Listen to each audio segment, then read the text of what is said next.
เจ้าอาวาสวัดปากกลางเจริญผู้ดำเนินรายการ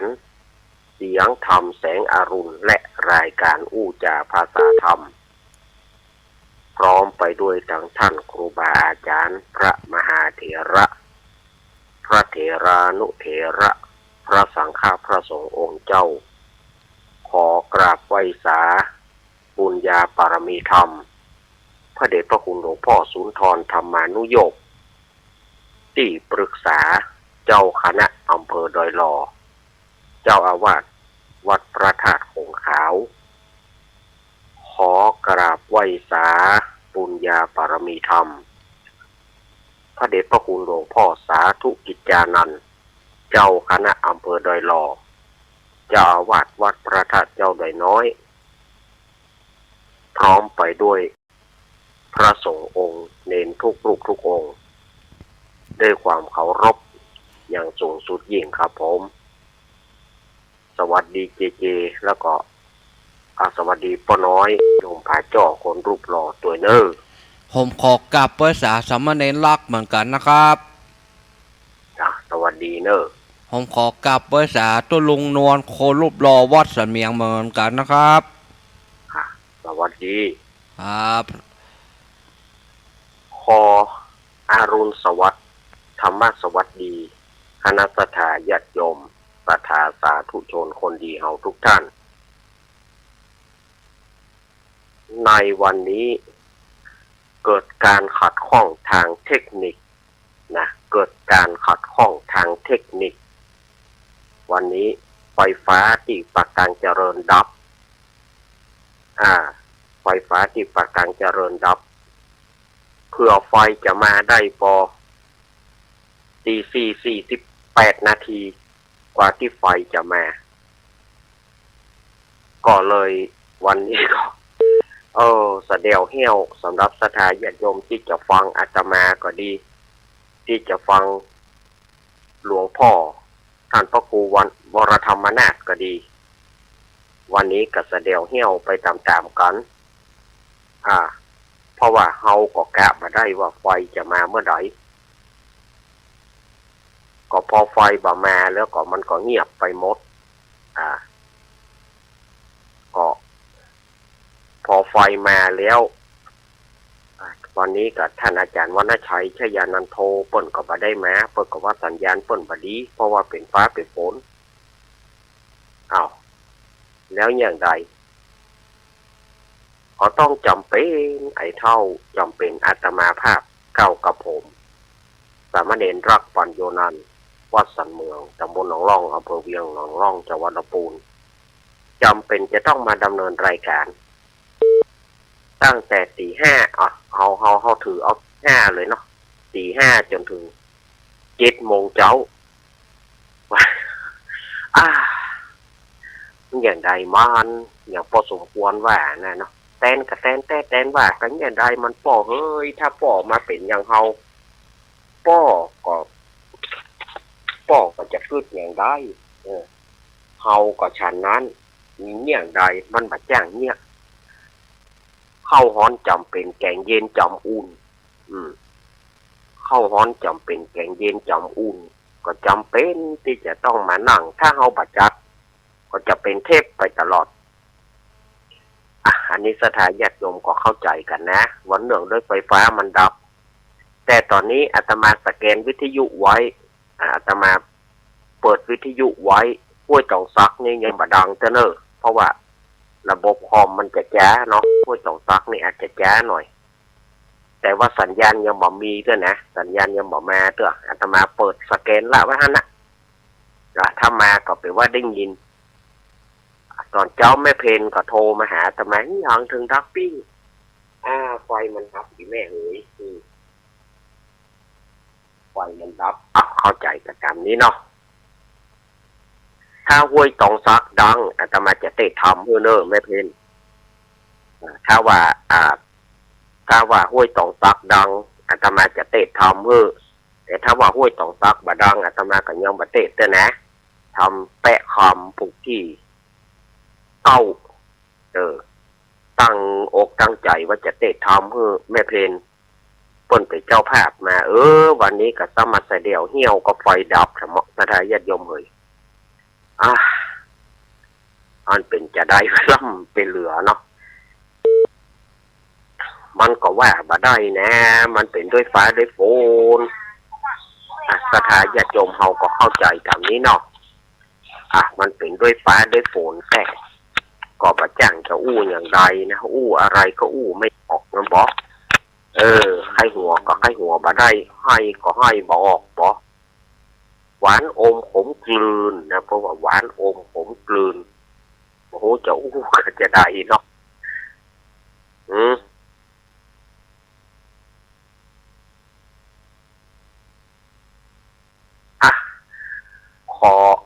ขอสุมาอภัยท่านอาจารย์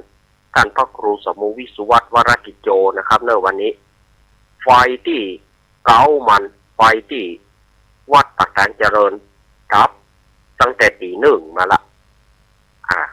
ผมลุกมาเกือบจะตีสองเจว่าไฟดับจะได้ออกกันนี่จะได้เข้ากันนี่จนถึงเนี่ยตี 49 นาทีแล้วไฟเจนจะมาอย่างใดก็บดีแต่เผื่อไฟมาได้ก็เล่นเอาไปตุกเป็นอยากบางสถานีเพื่ออาจจะถอนรายการไปแล้วก็มีสุมาอภัยเนอะ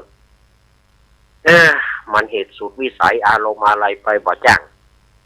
นอนไปตกอยู่ระหว่างจตุและอบายทั้งสี่สายไปเป็นผีเป็นเปรตตุกเขาเป็นเวทมันไปเหย่าปอนปุ่นน่ะไปเหย่าปอนปุ่นน่ะเนาะรายการนี้ชื่อว่ารายการสัพเพเหระปกิณกะธรรมะค่อนรุ่งไกลแจ้งรายการเสียงธรรมแสงทองและรายการเสียงธรรมแสงอรุณวันนี้อาตมาก็จะจัดหวบกันเนอะจัดหวบกันวันนี้นะจัดเวลาจัดรายการหวบกันวันนี้ก็มันจำเป็นแล้วเนาะอาตมาก็คิดว่าจะมาพักแล้วนะช่วง4-5ช่วง6 โมงนี่อาตมาก็ว่าจะมาพักละจะว่าลวดไปละเพราะว่าชดเชยเวลาคือสถาญาติโยมเนาะชดเชยคือสถาญาติโยมเอามาพักกันละเขาจะลวดยาวเลยวันนี้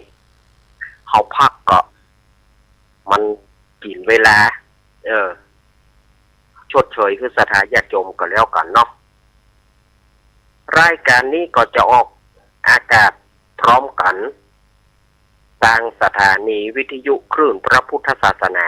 การศึกษาและวัฒนธรรม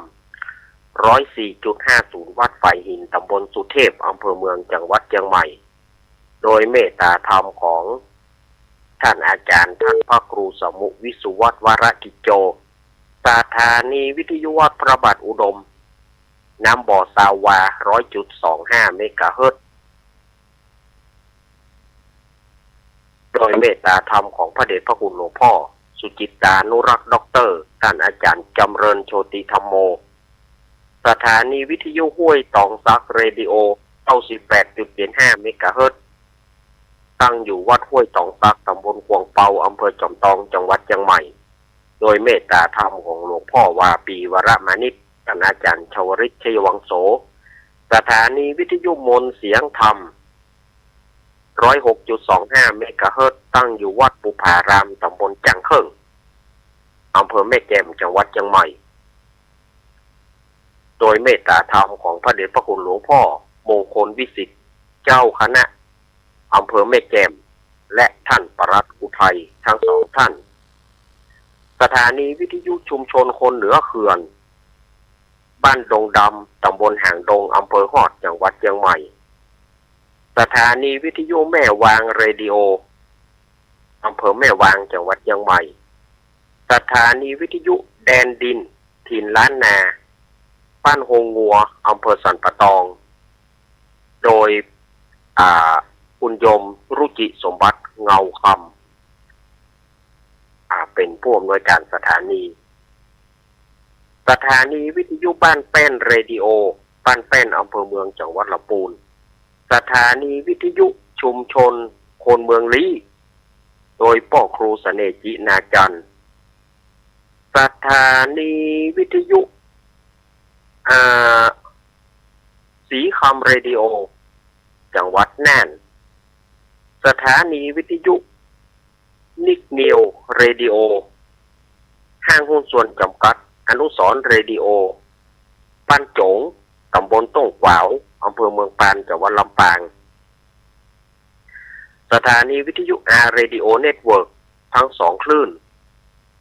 ของจังหวัดลำปางและก็สถานีวิทยุวิทยาลัยสงฆ์นครลำปาง106.50 เมกะเฮิรตซ์วัดบุญยวาสวิหารจังหวัดลำปางสถานีวิทยุน่านฟ้าเรดิโอของคุณโยมรุ่งนิรันดร์ปันดอนตองอันนี้ก็คือสถานีวิทยุต่างๆที่เปิดรับสัญญาณตั้งแต่เวลานี้เป็นต้นไปมาปะกันวันนี้เป็นวันอาทิตย์ที่2พฤศจิกายนพุทธศักราช2568เดือนยี่เหนือเดือน12ใต้ออกมานี่12ค่ำโอ้วันนี้2 บวก 12นะสถานญาติโยมวันนี้2 บวก 12วันนี้เลขบวกกันเนอสถานญาติโยมเนอะวันนี้มันมาโจรกันนะเลข2กับเลข12มาโจรกันเฮ้ยสถานญาติโยมก็คงจะได้มีโชคมีลาภกันเนาะตื่นมาก็คงจะได้มีโชคมีลาภกันอยู่ดีมีสุขกันนะก็เหลือเวลาแถม3 วันนี่ก็จะถึงเดือนหยี่เปงละวันเพ็ญเดือน12โอ้ปีนี้น้ำถ้าอย่าน้องเต็มตะลิงเต้ๆละก้าเนาะฝนตกตั้งแต่ตะวันเมื่อค่ำสถานญาติโยมมาจนถึงบัดเดียวนี่ยังบ่หยุดเด้อถือว่าคงจะเป็นฝนสุดท้ายต่อไปนี้ถ้าเสี่ยงฝนแล้วก็คงจะเข้าหน้าหนาวเต็มตัวละถ้าเสี่ยงฝนนี้มันเป็นพายุคนตะกอนเขาว่าฝนซึ้งคนตะกอนเขาว่าฝนซึ้งแต่บัดเดียวเพิ่นเขาว่าพายุมันเข้าพายุมันเข้าไปทางใดก็บ่ได้สมัยปลูกยาสูบสมัยปลูกยามอนนี่ ยาสูบเนี่ยเต้าเบอร์อะไรอย่างนี้นะปัดไปปกยากันไปเอาไม้เข้ากำกันตึงฝนตึงหยังฝนก็ตกเขียเปียบะหลอกซอกแซกเนอสมัยอาตมาเขาไปรอนเนาะสมัยอาตมาเขาไปรอนปลูกยานี่นะยามอนยาสูบเนี่ยใครห้อยตึกสถานอย่าโยงถ้าฝนมาอย่างอี้แล้วนะมันตึงใครห้อยเตือดใจขึ้นหูอีกกลางโต่งเนี่ยคำมันโก้นลงไงมันโก้นลงเป็นแป๊โอ้ยถ้ามาเจอฝนเนี่ยตุลาพฤศจิกาเนี่ยเนี่ยเป็นอันตรายที่สุดเนี่ยเป็นที่อันตรายที่สุดถ้าว่ามันได้มาแล้วก็อย่างว่านะมันตกอย่างอี้นี่นะมันตกซึ่งตกสินี่นะระวังให้ดีเถอะป่ายาก้นไปขนาดเป็นเข้าแปลงยังได้ก็ได้มันจะโก่นลงบางทีเขาเก็บยาตีนมันเนาะเขาเลาะตีนมันเขาเก็บเขาไปเสียบขายเนาะบางทีเปิ้นบ่เอาก็มีซื้อขว้างก็มีบางทีซื้อขว้างก็มีเพราะมันแปรเกามันล้วนก้านมันล้วนเมื่อก้านมันล้วนมันก็บ่ได้ความเมื่อก่อนสมัยก่อนอาตมาเขาป้ออาตมาเขานี่ปลูกยาไงปลูกยาสูบเนี่ยถึงตุกถึงยากแต่ละสถานญาติโยมเนาะฝนตกอยู่นะสถานญาติโยมอาตมาก็ออกมาเช็ควิทยุตัวห้วยสองซักนี่บาดังแถมแล้วห้วยสองซักนี่บาดังแถมแล้ว บอกว่าเป็นเพราะเป็นเพราะคอมพิวเตอร์อะไรอย่างก็แต่อาตมาก็เปิดไว้เนี่ยนะไว้เนี่ยนะนี่มันบะดังเตื้อนี่สุมาญาติโยมหนึ่งอย่างถึงต้องเปิดก็ต้องเปิดไว้เนี่ยเพราะว่าเขาก็ต้องเช็คตัวถ้าห้วยสองซักดังอาตมาก็จะเทศทำให้ไม่เพนปีเข้าไปละแต่ได้ว่ายังใช้ไม่ได้เตื้อวันแรกว่าฝนตกแล้วเอาเรื่องนะมาแก้หรือว่าคอมมันออกแร่เพราะว่าไฟมันดับ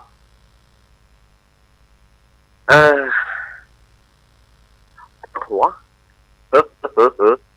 ปวดหัวแต่เรื่องของฟืนของไฟนี่มันก็นี่นะเขาก็ต้องเช็คตัวเขาเปิดละไว้จริงอยู่แต่เขาก็ฝนก็ตกมันท่ามกลางสายฝนมันแบบนี้ยินทีก็ต้องออกไปเช็คข้างนอกออกไปเปิดตัวสุมาอภัยญาติโยมเด้อวันนี้ก็จะเอาสาระหน้าหูดีกว่าเนาะเดือนนี้เปงตาทายญาติโยมเปิดห้องว่าวันเพ็ญเดือน12หรือถ้าอู้ง่ายๆก็คือการออกพรรษาหลังพรรษาที่เขาปวารณากันนั่นน่ะเป็นพรรษาแรกเป็นไตรมาสแรกของการเข้าพรรษาแล้วเปิ้นเผื่อไปถึงท่านที่เดินธุดงค์ก็ดีท่านที่จาริกก็ดีในตอนนั้นที่สามารถจะเข้าพรรษาในช่วงที่เปิ้นกำหนดไว้คือกรกฎาคมเปิ้นก็คือต่อมาว่าเป็นไตรมาสหลังก็คือวันเดือน11เหนือวันเดือน9เพนเดือน9เพนเดือน9บ้านเฮาว่าเดือน11เปงนั่นน่ะเป็นไตรมาสหลังเป็นการเข้าพรรษาหลังอันนี้เพิ่นก็อนุมัติคือแต่ท่านจะต้องไปออกเอาเดือนยี่เปงท่านก็ต้องไปออกพรรษาในเดือนยี่เปงบางพ่องก็ถามว่าท่านอาจารย์แล้วฝนมันยังบ่หยุดทั้งที่ออกพรรษาแล้วฤดูฝนจริงๆมันจะหมดก็คือวันเดือนยี่เปงฤดูฝนเอาตามพุทธศาสตร์นะบ่ได้เอาตามวิทยาศาสตร์เพิ่นว่านะตามวิทยาศาสตร์ที่พวกคำนวณมาบอกว่าฝนหมดตั้งแต่เดือนตุลาแต่ในพุทธศาสตร์เนี่ยบอกว่าฝนจะหมดในวันเดือนยี่เปงก็คือแสดงว่ามันยังบ่หมดแน่มันยังบ่หมดแน่มันจะหมดแน่ก็แค่3วันเนี่ยก็คือไอเดือนยี่เปงเนี่ยหรือว่าเพนเดือน12นี่ระหว่างพุทธศาสตร์กับวิทยาศาสตร์นี่มันก็ค่อนข้างว่าจะดึงกันพอสมควรนะจะดึงกันอยู่ก็มันก็แต่พุทธศาสตร์ได้มาก่อนพระพุทธองค์ต้นว่าฤดูฝนจริงๆเนี่ยมันจะหมดอยู่ประมาณเดือนยี่เปงหรือเพนเดือน12ฉะนั้นบางพ่องที่แปลงว่าวเนาะแปลงโกมลอยแปลงว่าวลมเนี่ยนะถ้าอากาศอย่างอี้เนี่ยนะอาจารย์ตำราดีเปียงฟ้ามันจะบ่ขึ้นมันจะบ่ขึ้นเพราะความกดอากาศต่ำมันมันเบื่อท้องฟ้าบ่เปิดมันบ่ขึ้นท้องฟ้าเปิดเมื่อใดมันจะขึ้นมันก็ถามว่ามันไปเกี่ยวอย่างไรท่านอาจารย์อาตมาก็บ่สามารถจะรู้ได้มันเป็นความกดอากาศต่ำมันบ่เหมือนโคมไฟบ่เหมือนว่าวไฟนี่ฝนตกคือเขาปล่อยมาก็ขึ้นอยู่ แต่ว่าวลมว่าวโฮมควันเขาเนี่ยถ้านึกมันต้องขึ้นยิ่งไปแซะอีสมัยนี่มันต้องขึ้นมันเป็นไปได้ค่ะอาจารย์ก็เป็นไปได้นั่นน่ะถ้ามันบ่เป็นไปได้อาตมาก็บ่อู้ มันบ บ่เป็นไปได้อาตมาก็บ่เอามาอู้นั่นสถาญาติโยมมันจะเป็นอย่างอีกโอ้ไปอู้มาบ่ได้เกินนำบ่ได้ไหว้พระนำสถาญาติโยมไหว้พระสักกำแต่สังขารสัญญาอนิจจาสัญญาคือสิ่งไม่แน่นอนความจำที่บ่แน่นอนเอาสถาญาติโยมไหว้พระก่อนเนาะ ลืมว่าเอากราบพระก่อนเนอะสุมาเถอะ1กราบ2กราบ3อะระหังสัมมาสัมพุทโธภะคะวาพุทธังภะคะวันตังอภิวาเตมิกราบวาคาโตภะคะวะตาธัมโมธัมมังนะมัสสามิสุปฏิปันโนภะคะวะโตสาวกสังโฆสังฆังนะมามิกราบ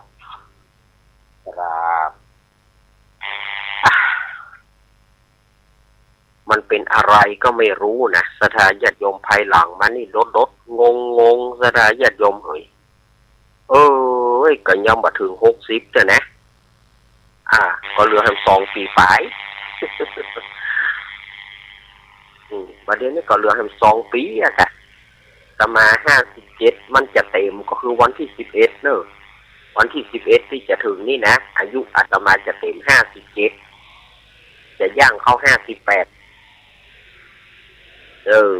มันจะเต็มในวันเนี้ยวันที่11นี่เนอะ57ปีเต็มก็ยังเหลือแถม3 ปีก่อนก็คือว่าความจำอะไรอย่างก็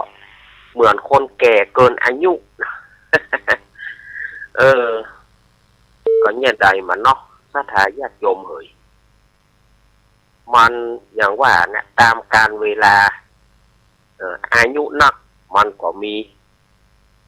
สิ่งนั้นสิ่งนี้ขึ้นมาลืมพ่อง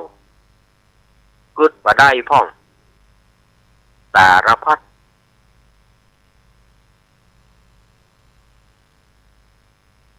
อันนี้ก็คือใจความของเดือนหยี่เปงที่เปิ้นว่าเปิ้นจากบ้านเฮาก็เตะทำประดับซุ้มประตูเนี่ยบ้านเฮานะประดับประดาซุ้มประตูก็จะดีไซน์ตามพระที่โคมไฟอันนี้คือตามเมืองเหนือล้านนาเฮาแล้วตั้งแต่ภาคเหนือตอนล่างตั้งแต่สุโขทัยลงไปจนถึงภาคใต้นั้นเปิ้นก็มีการลอยกระทงหรือว่าลอยสตวงส่งแม่น้ำเจ้าพระยาแม่น้ำคงคาต่างๆแม่น้ำสายต่างๆก็มีการลอยกระทงปีนี้ก็คงว่าจะลอยกันธรรมดามันไม่ได้มีการคึกคืนเพราะว่ายังไว้อะไรสมเด็จแม่เจ้าพระราชชนนีพันปีหลวงก็มีการไว้อะไรมีการงดการรื่นเริงต่างๆตอนนี้ก็ ถ้าใครจะลอยแปลงลอยกระทงแล้วก็แปลงได้ลอยกระทงก็ลอยได้คือหมอกปอม่วนปองานนะหมอกกลุ่มหมู่เฮานะหมอกวงน้อยๆหมู่เฮาไปลอยกระทงกันบ่ต้องไปเอาเครื่องเสียงบ่ต้องไปเอาอันหยังก็ใช้ได้ละสถานญาติโยมลอยกระทงก็ขอให้ระมัดระวังในการลอยอย่าไปกินเหล้าเมายาไปลอยกระทงแล้วก็ตกน้ำเอาปลามาตัวเก่าเป็นกระทงไปตัวเก่าลอยหม่องหล่องไป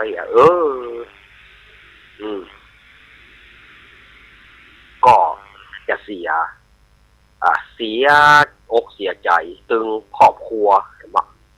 ฉะนั้นการกินเหล้าเมายาจะทำให้คนได้ดีเวลาไปลอยกระทงขอให้แต่งตัวสุภาพเรียบร้อยพอใจไม่ยิงก็แต่งตัวให้มันสุภาพเรียบร้อยภูมิฐาน เขาจะไปสู่มาแม่น้ เขาจะไปสู่มาแม่น้ำเสือแล้วเขาจะมาแต่งตัวเพื่อฉุดฉาดแต่งตัวเพื่อยั่วใจคนยิ่งคนมันเมาเหล้านักสถาญาติโยมมันก็จะปาไปในทางที่บดีฉะนั้นเขาตั้งจิตตั้งใจว่าจะไปลอยกระทงเพื่อลอยเคราะห์ตามที่เชื่อกันเพื่อลอยเคราะห์เพื่อส่งสิ่งบดีลอยสู่แม่น้ำไปไกลถึงทะเลปูนประการหนึ่งก็ขอสู่มาแม่น้ำแล้วเขาจะไปแต่งตัวที่มันผสมควรในการที่จะไปลอยเนี่ยมันก็ไม่ใช่ฉะนั้นก็ควรแต่งตัวตามวัฒนธรรมตามท้องถิ่นของแต่ละภาคส่วนท้องถิ่นของแต่ละภาคส่วนควรดีรักษาศิลปวัฒนธรรมเอาไว้อาตมาฝากไว้ในเนอสถานญาติโยมในการเล่นการลอยกระทงการจุดประทัดประทบก็ขอให้มันอยู่ในกรอบยิ่งปีนี้เปิ้นแฮมก็จะไปทำให้มันเกินกว่าเหตุจะไปให้มันเสียงดังหนึ่งเสียงดังมันรบกวนคนละอ่อนคนเข้าและอีกอย่างหนึ่งหมาเนอะสดายญาติโยมไผ่มีหมานี่นะมาจนถ้าว่าไปโคนก่อนมันจะเป็นบ้าแล้วอ่ะหมานี่นะมันเป็นเปอร์เวอร์ปาวาหมาที่หัวต้องให้หัวซุกหัวตั้งมันกลัวกระทบนะหน้านี้ไปหวังมันได้กินข้าวดีก็ เกณฑ์ได้ว่าเดือนหนีเพลงแล้วนี่นะ เดือนหนีเพลงบัดแล้วมันบัดจะได้กินข้าวกับเปิ้นมันเป็นเปอร์เวอร์ปาวาเสื้อมันจะกินข้าวต้มเอาละโล่นละมาผอม พอเตอะแม่บัดเดียวเนี่ยมันถึงผอมก้องดองแกงแดงเนี่ยมันกลัวกระทบอ่ะมันถึงเป็นเปอร์เวอร์ปาวาเปิ้นจิที่ไหนปูทบางตัวนี่ปูนขึ้นเฮือนบางตัวหัวซุกหัวตั้งเข้าในห้องในหอบุญ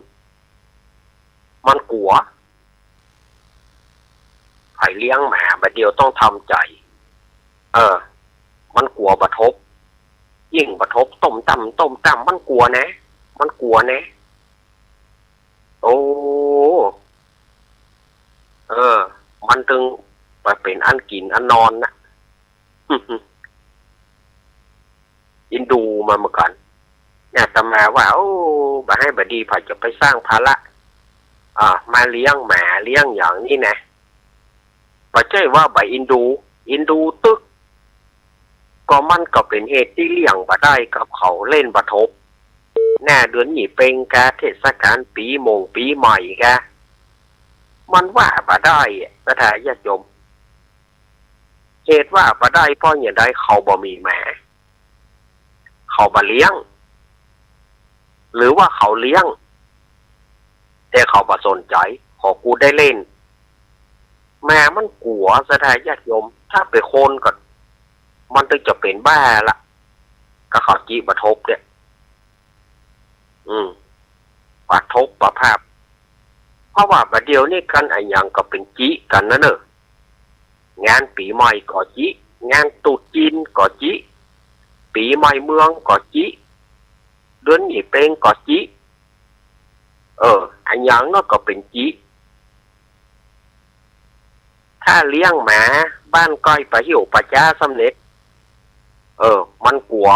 ปะภาพมันกลัวบอกไฟอ่ะ ฉะนั้นไผ่มีบ้านก้อยกับปะจ้านะจะไปเลี้ยงจะไปกึดเลี้ยงอีดูมันอกมันจะแตกถ้าเป็นหมาเมืองมันก็ยังแควนหน่อยถ้าเป็นหมาไทยนี่ตายได้นะสถานยมมันช็อกนะตึงตังมันกลัวลูกมันกลัว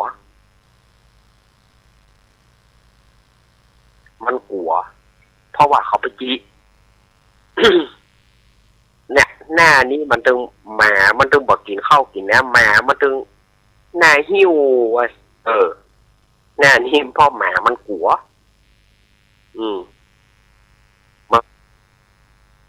มันกลัวปฐมภาพนี่ก็ในการเล่นก็ระมัดระวังกันพ้องเนอะเล่นที่เปิ่นกำหนดกฎเกณฑ์เฮ้ออันนั้นอันที่เปิ่นเอาขวางขึ้นบนเนี่ยเปิ่นห้องอย่างก็ไข่มังกรที่เปิ่นเอาขวางขึ้นบนแล้วมันแตกแลบๆๆๆเนี่ยอันนั้นก็เล่นม่วนดีเหมือนกันที่เขาเอาใส่โก่งนั่นยิงคือมันแตกลงมาแลบๆมันก็ฟังม่วนปฐมแดงเขานี่ปฐมกาเจ๊กกาทหารเนี่ยปฐมกาเจ๊กกาทหารนี่ก็ยังพอดีอยู่ก็พ้องไปซื้ออันที่ลูกปิงปองนะลูกออฟล็อบนั่นนะ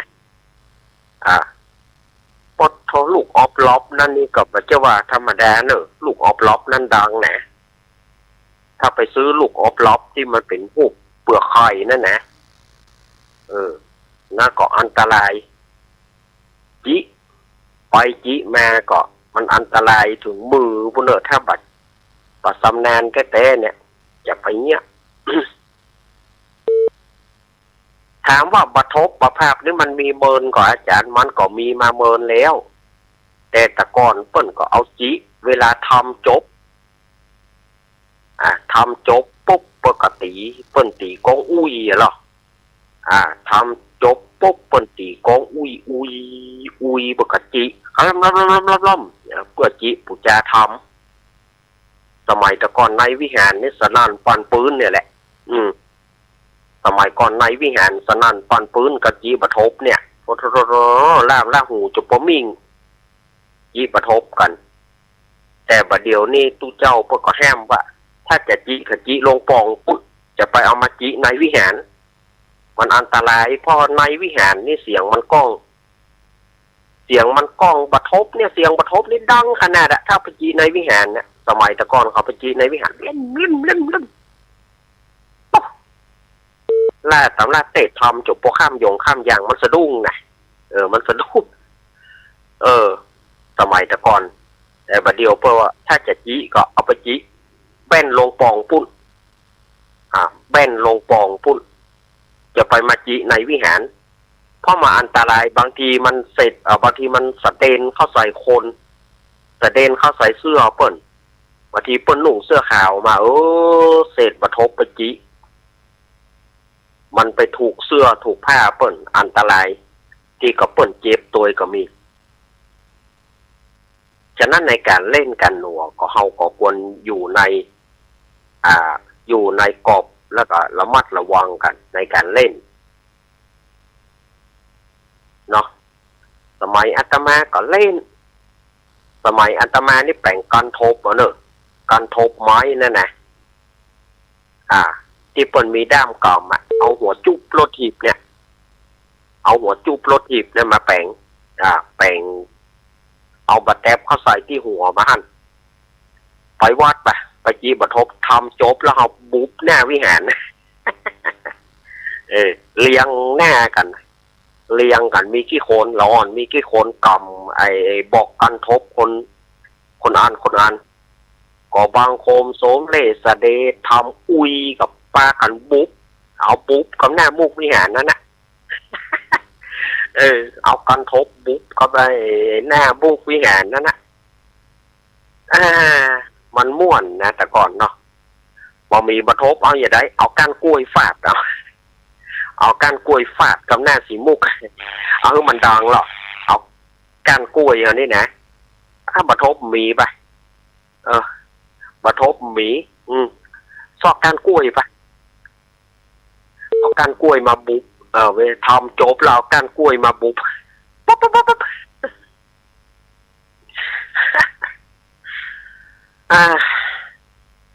มันก็ม่วนไปอย่างหนึ่งนะ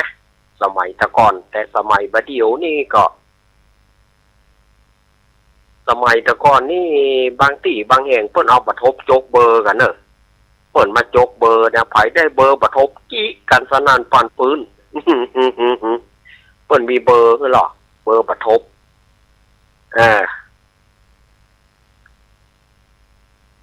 เบอร์ปฐมเปิ้นมีหรอจกเบอร์กันคนใดได้เอาจี้กันก็มีนะสมัยแต่ก่อนมีเหมือนกันแ แต่สมัยบัดเดียวนี้มันก็สถานการณ์เปลี่ยนแปลงไปซื้อเอาโอ้ศรัทธาญาติโยมวันแต่ว่ากับวันนี้นี่ฝนก็ตกตกว่าไม่ได้ยังประยุทธ์นะสว่าอยู่เนี่ยศรัทธาญาติโยมว่าอาตมาว่าจะบอกพักโยกกำเดียวก็จะต้องไปพักโยกอยู่พอจะต้องไปดูวิทยุของกำอยู่มันมาได้ยินตั้งนอกศรัทธาญาติฝนมันตก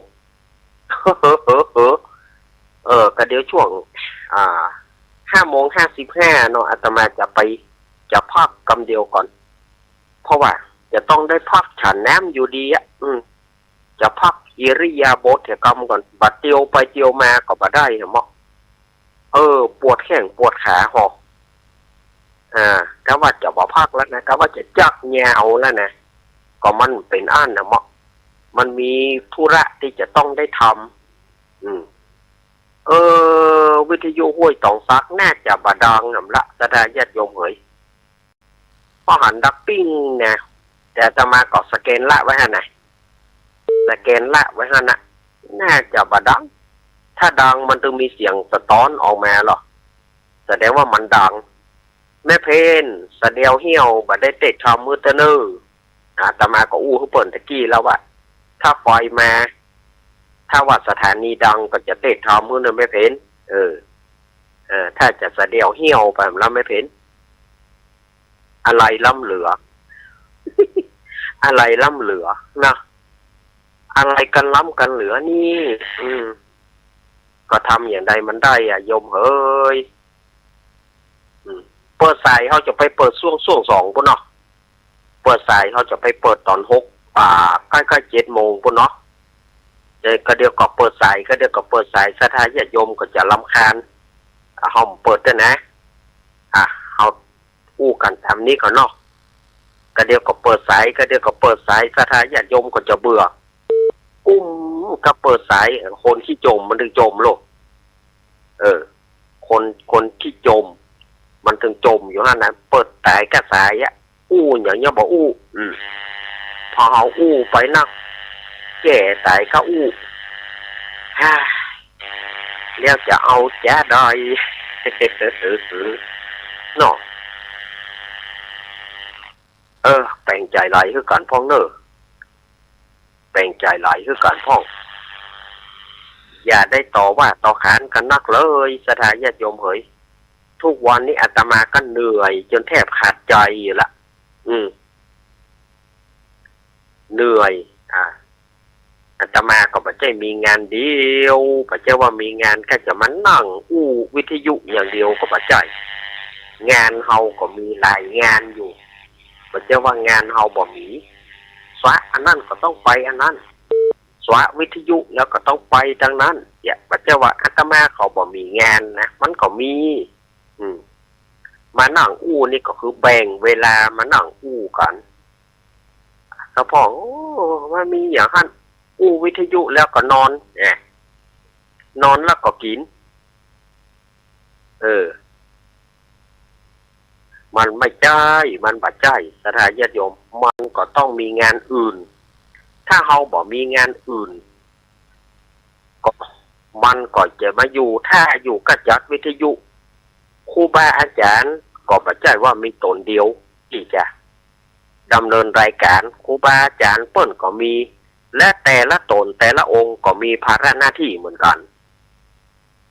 แต่ละตนแต่ละองค์ก็มีภาระหน้าที่เหมือนกันเราต้องแบ่งสรรปันส่วนเวลากันไปออกไปแล้วไปจัดแล้วก็ไปทำธุรกิจไปทำธุระของตัวเก่าไปทำภาระธุระก็องค์ใหม่ก็มา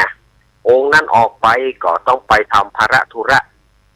มันบัดใจว่าถ้าจะมานั่งกับเก้าอี้จัดรายการก็บัดใจนะศรัทธาญาติโยมบางพ่องก็ว่าท่านอาจารย์เฮ้ยอู้อย่างอี้กะก็อาตมาก็พยายามที่จะโตยใจศรัทธาญาติโยมนะแต่ก็มีศรัทธาญาติโยมแถมบางส่วนก็บอกว่าปอใจอู้อย่างอี้ เป็นสิ่งที่บ้านหน้าดูบ้านหน้าเคารพบ้านหน้าเคารพนับถือนะ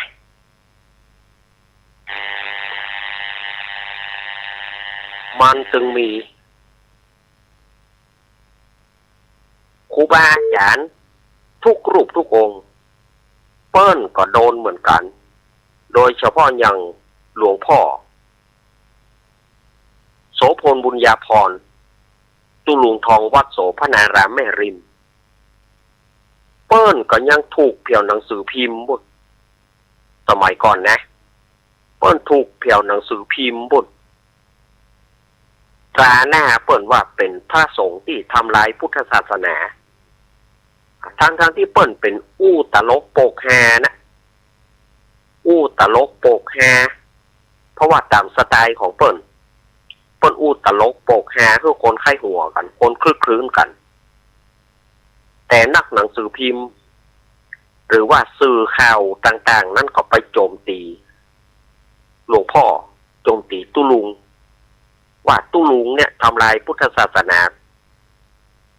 ถึงขั้นแอนตี้ว่าถ้าเอาเทปมาทางนี้จะบ่มีไผซื้อแต่ตุลุงเปิ้นบ่ย่อท้อเปิ้นบอกว่าเฮามาสร้างให้พุทธศาสนาเฮาเจริญเฮาบ่ได้ทำลายการเผยแพร่ธรรมต้องเผยแพร่อย่างแท้จริงฉะนั้นเปิ้นก็จึงบ่ย่อท้อในการเผยแพร่ธรรมคนจะว่าอย่างใดก็จ้างเปิ้นถือว่าคนจำส่วนหนึ่งก็ยังฟังอยู่เปิ้นก็สู้จนถึงลมปราณสู้จนถึง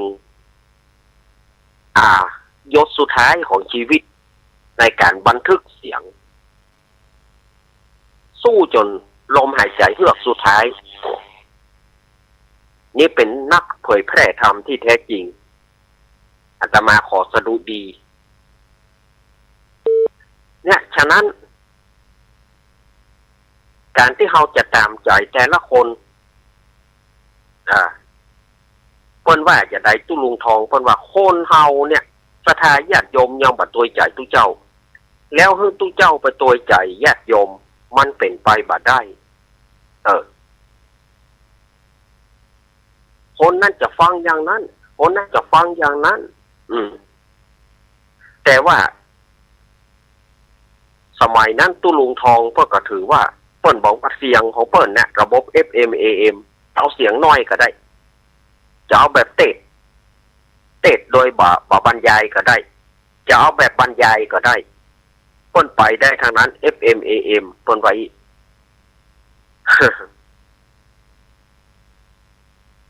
แต่งเสียงใหญ่ได้เสียงน้อยได้เนี่ยมันเป็นเอกลักษณ์ของเปิ้นเอกลักษณ์ของเปิ้นซึ่งไผจะทำได้เนี่ยแม้แต่อาตมาภาพก็บ่ได้เป็นศิษย์เปิ้นโดยตรงนะอาตมาภาพก็เป็นศิษย์ครูภาครักจำคือจำเปิ้นมาแล้วยึดถือเอาแบบอย่างของเปิ้นแต่มันก็บ่เหมือนเปิ้นเพราะว่าเปิ้นเป็นระดับบรมครูเปิ้นเป็นระดับบรมครูแล้วเฮานี่มันเป็นศิษย์ป่าซิวป่าซ้อยเฮาก็อู้ได้เท่าที่เฮาจะอู้เฮาเก่งไหมเฮาบ่เก่งญาติโยมก็เคยถามอาตมาว่าอาจารย์อู้อย่างอี้อาจารย์น่าจะได้เรียนสูงๆก้าบ่ได้เรียนอาตมาใช้ความจำอย่างเดียวจริงๆนะ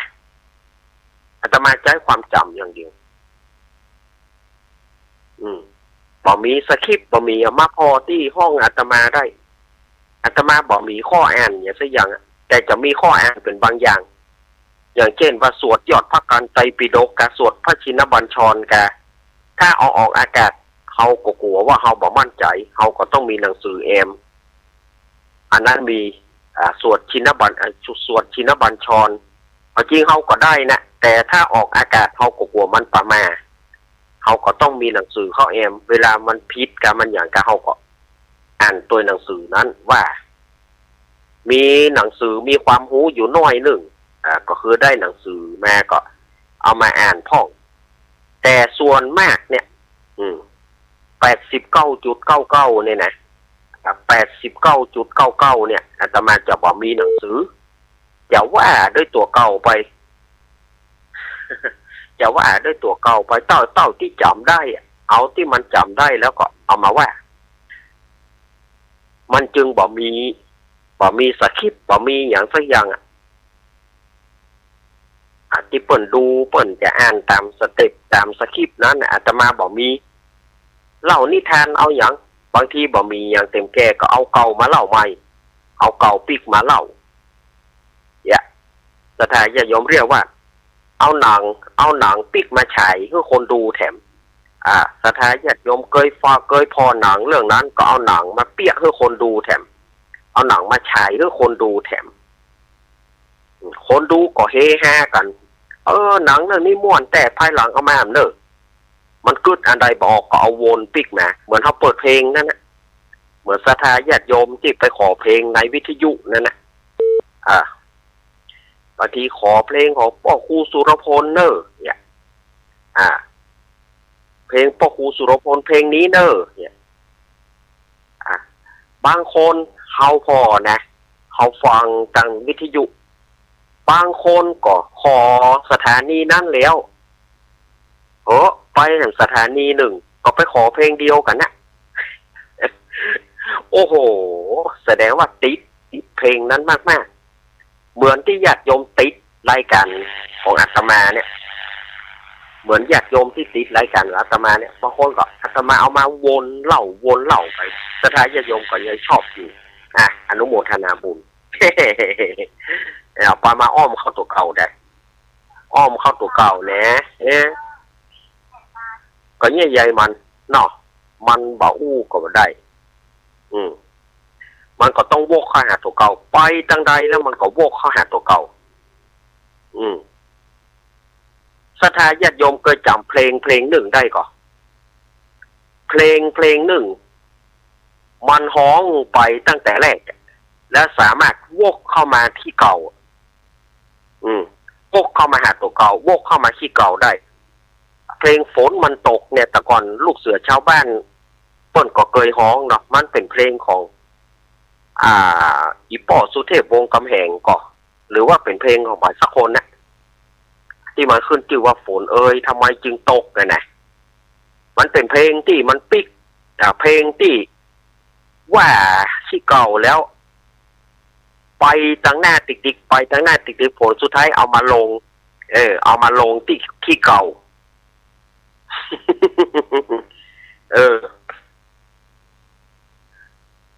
มันอย่างไรอาจารย์แสดงว่าถ้าว่ามันอย่างใดนี่แสดงว่าศรัทธาญาติโยมบ่เคยได้ฟังเพลงนี้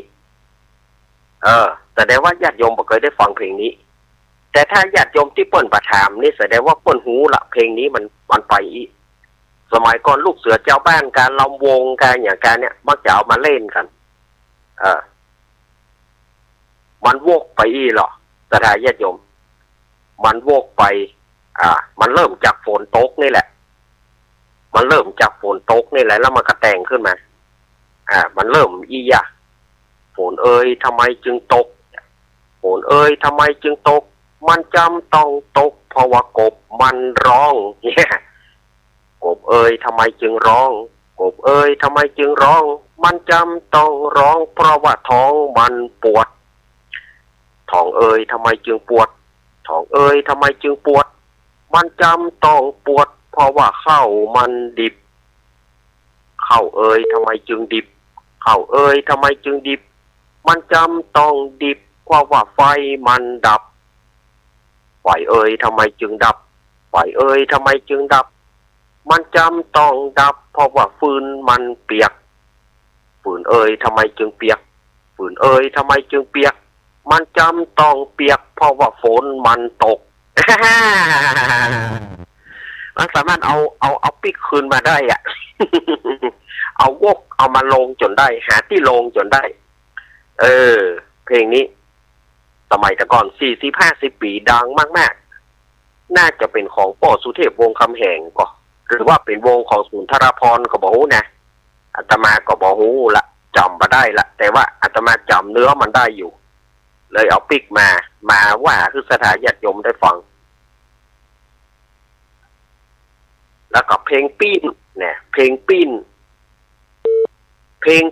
นี่เมืองเหนือเฮาจะแต่งเป็นเพลงปิ้นเพลงผวนกรรมนี่นะสมัยแต่ก่อนเรามันเอาคือมันลงคือมันได้กันเนี่ยโอ้ปุโธโททำไอ้คำเป็นปี่ไอโอดโอ้ปุโธโทโทไอโอดเป็นปี่ไอคำโอ้ปุโธโททำไอ้คำเป็นปี่ไอโอดโอ้ปุโธโทโทไอโอดเป็นปี่ไอคำแล้วตรงลงไปเป็นปี่เป็นน้องไปถามแม่ไอ้คอม ถ้าใครรู้ไปถามแม่ไอ้คอมบุตรผ่อยเป็นปี่เป็นน้องถามอาตมาบอกโอ๊กปุโธโททอมไอ้คอมเป็นปี่ไอ้โอดโอ๊กปุโธโทโทไอ้โอดเป็นปี่ไอ้คอมแล้วตกลงผ่อยเป็นปี่เป็นน้องไปถามแม่ไอ้คอมคนเดียวเถอะไปถามว่าไอ้โอดกับไอ้คอมผ่อยเป็นปี่เป็นน้องไปถามแม่ไอ้คอมคนเดียว แม่ไอ้คอมจะตอบเพื่อเนาะก็มาถามเขาก็บอกว่าอันนี้เป็นเพลงปิ้นตั้งเหนือเขาที่เพื่อเอาไปจ้างซออย่างก็แต่ก่อนเพิ่นมีหรอหมอบการไปป้าใส่ฟานกินกล้วยขึ้นห้วยหล่อห้วยไปป้าใส่กล้วยกินฟานหมอบการไปป้าใส่ฟานกินกล้วยขึ้นห้วยหล่อห้วยไปป้าใส่กล้วยกินฟานตัวอันใดกินกันแน่ก็บอกว่า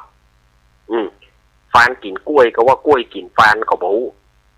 มันเป็นเพลงผวนมันเป็นเพลงปิ้นใจบดีอยากกินบุรีกับเมี่ยงใจบะเสี่ยงอยากกินเมี่ยงกับบุรีมันเป็นเพลงม่วนหรอมันเป็นเพลงที่ม่วนมาหางกิดมาไต่คณะด้อมมาหางก้อมมาไต่คณะดิดก็คือตัวเดียวกันนะมันก็ปิ้นไปปิ้นมาเอาปิ้นขึ้นมันได้4 กรัมเนี่ยเอาปิ้นขึ้นมันได้4ขึ้นมันลงตัวที่4เพิ่นเอามาขึ้นมันคล้องจองกับขึ้นมันลงตัวที่4ขึ้นได้ถามว่ามันเพื่ออย่างเพื่อความสนุกสนานสมัยแต่ก่อนนี่มันจะมีอย่างนักทีเดียว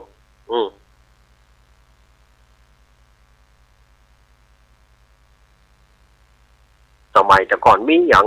นักซึ่งบางอย่างเขาก็บ่อาจจะรู้เพราะบางอย่างเขาเกิดประทานเปิ้นก็มี เฮาบางอย่างนั้นเฮาก็ประทานได้หูก็มีบางอย่างไหนที่เฮาหูเฮาก็จะตอบเพื่ออันอย่างไหนที่เฮาบ่หูเฮาก็บ่สามารถจะเอามาออกอากาศได้เพราะบางอย่างนั้นเฮาบ่หูเอาที่เฮาหูมาก็แล้วกันอาตมาจะยังอันลูกยังปีใหม่เมืองเนี่ยเขามาถามท่านอาจารย์ยังบอกเอาการเล่นละครเล่นบักกรเล่นขว้างบักกรมาอู้อาตมาบอกหูอาตมาเกิดบักตอนบักกรนั่นนะอาตมามันมาเกิดมานี่มันปะเข้าใส่เพื่อเล่นอีโจ้งเล่นขว้างกระป๋องก่อยโจรหมูนี่อันนี้นี่มีอาตมาตอนขายครัวฮันดอกเนี่ยเปล่าขายครัวฮันดอกอันนี้อาตมาตอนเป่าหัวลีลมเป่าหัวลีลมเป่ามีหัวลีลมอย่างนั้นเนาะ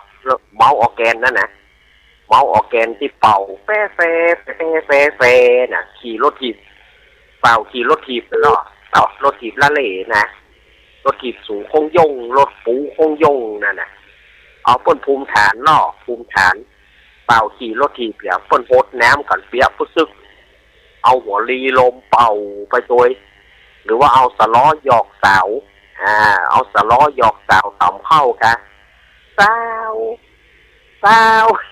โอ้เปิ่นเนี่ยอย่างอันนี้มันก็ไปอย่างอันนี้เขาตานกันแต่บักกรเนี่ยอาตมาบอกมีข้อมูลอาตมาบอกได้ปัดตานได้หูอาตมาเกิดย้าไปหน่อย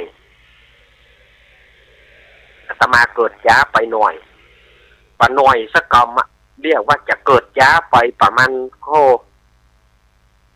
ถ้าจะนักหนาจะรีอยู่อาตมาเกิดมานี่มันเปิ้นเลิกเปิ้นบ่เล่นบะกรละฉะนั้นลักษณะของบะกรเนี่ยอาตมาก็จึงบอกรู้ว่าเปิ้นเล่นอย่างไรอาตมาก็มีข้อมูลตัวนี้ถ้าไผรู้ข้อมูลหรือว่าไผมีบะกรน่ะลองยิบลองแปลงมาให้อาตมาแปลงแล้วส่งมาให้อาตมาแล้วสาธิตในการเล่นมาให้อาตมาอาตมาจะได้หูถ้าไผ่มีนะถ้าไผ่แปลงได้นะคือแปลงแล้วเอามาส่งให้อาตมาที่วัดแล้วก็สาธิตในการเล่นอันนั้นอาตมาอาจจะมีความรู้ตัวนี้อาตมาจะเอามาอู้คือฟังถ้าบัดเดี๋ยวนี้มาอู้กับมางมเข็มมันอู้บ่ถูกอธิบายบ่ถูกมันอธิบายบ่ถูกแล้วมันจะอายเขาเปิ่นเฮ้ยมันบ่ใจอันรู้อ่ะสิ่งไหนที่เฮาหูเฮาก็จะเอาอู้สิ่งไหนที่เฮาบ่มีข้อมูลเฮาก็บ่เอามาอู้โอ้ญาติโยมเข้าใจว่าโฟน5นี้คงจะจับแนววันนี้นี่เอ็นดูกัดงัวเนอะกัดติดเนอะเอ็นดูกัดงัวเวียงหลงร่อง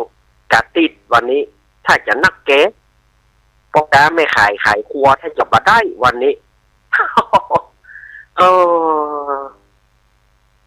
อินดูสถานญาติโยมแท้ๆละวันนี้นะเดี๋ยวก่อนเนอะสถานญาติโยมพอจริงเวลามันก็เหลือแถมแต่ว่าอาตมาขอทำธุระส่วนตัวขอให้เจเปิดเพลงปลุกแม่ครัวกับเพลงประกอบสักกำเนอะขอไปทำธุระกันเนอะต้องไส้มันปั่นป่วนเนาะเฮ้ยกินน้ำร้อนเข้าไป5 เกี้ยวเนี่ยต้องไส้มันปั่นป่วนละนั่งต่อไปก็บ่ไหวละเดี๋ยวกันเนอะเจเปิดเพลงกำเนอะขอเจริญพร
คณะแม่ครัวจ๋าตื่นกันได้แล้วจ้า